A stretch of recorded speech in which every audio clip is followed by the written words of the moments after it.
Mark 3. Jesus entered the synagogue again, and there was a man with a withered hand. They watched him closely to see if he would heal on the Sabbath, hoping to accuse him. Jesus said to the man with the withered hand, "Stand up in front of everyone." Then he asked them, "Is it lawful on the Sabbath to do good or to do harm, to save life or to kill?" But they remained silent. He looked around at them in anger, deeply grieved by their hardened hearts, and said to the man, "Stretch out your hand." He stretched it out, and his hand was restored. Immediately the Pharisees went out and conspired with the Herodians on how they might destroy him. Jesus withdrew with his disciples to the sea, and a large crowd from Galilee followed him, along with people from Judea, Jerusalem, Idumea, beyond the Jordan, and the regions of Tyre and Sidon.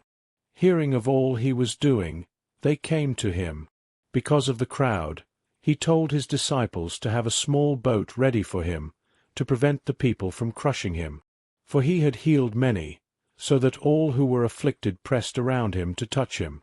Whenever unclean spirits saw him, they fell down before him and cried out, "You are the Son of God."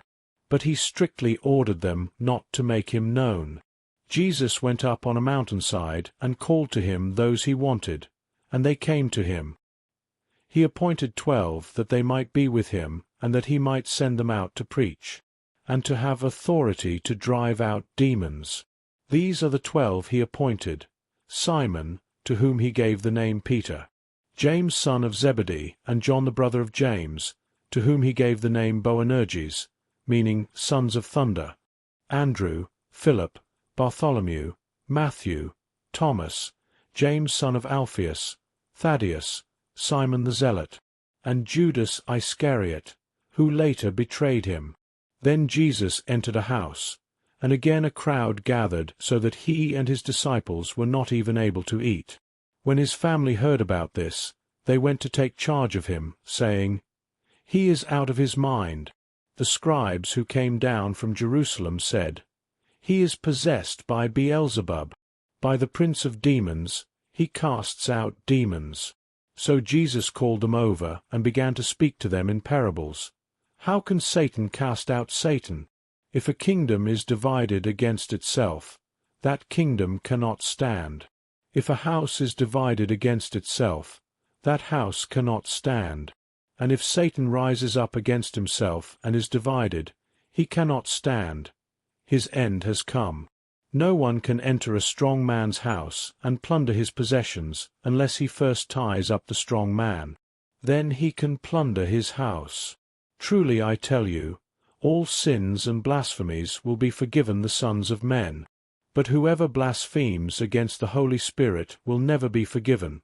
They are guilty of an eternal sin. He said this because they were saying, "He has an unclean spirit." Then Jesus' mother and brothers arrived. Standing outside, they sent someone in to call him. A crowd was sitting around him, and they told him, "Your mother and brothers are outside looking for you." But he replied, "Who are my mother and my brothers?" Looking around at those seated in a circle around him, he said, "Here are my mother and my brothers.